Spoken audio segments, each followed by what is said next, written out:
We explain colonial life in colonial Spain. As stated before, the Spanish colonies were more connected to royal authority than the English colonies were. Whereas the center of authority in the British Empire tended to start with the joint stock companies and their investors and the banks, then filter through the colonial legislatures composed of people assemblies.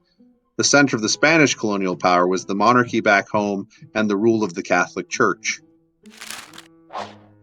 Just like the English colonies, Spanish colonies existed under mercantilist policies where all raw materials were to be shipped to Spain, then the people in the colonies could buy finished goods only from Spain at a higher shipping cost. But unlike the English colonies, Spanish-styled colonies had a uniformity of design.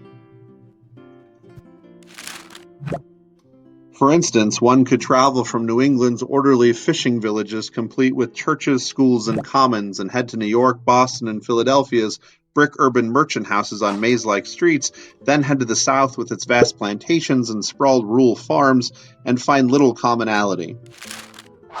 But one could travel through the Spanish Empire and find very common colonies.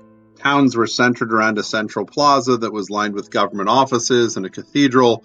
Public murals were common, as were broad avenues and statues of heroes. Mexico City was the largest Spanish-speaking city in the world.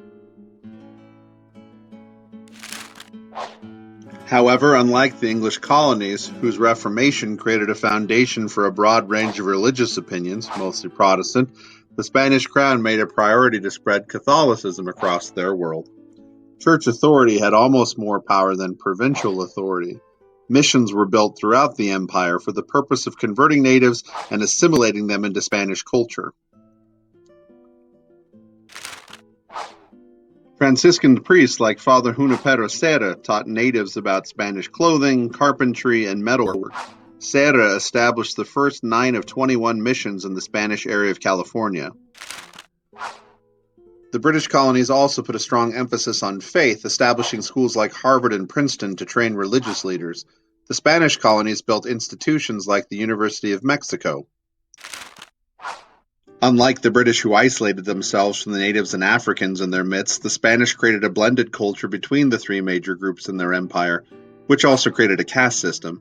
Peninsulares, those who were born in Spain, controlled the power in government and the church. Next came the Creoles, who were the American-born descendants of the Peninsulares, who controlled the economics of ranching and mining.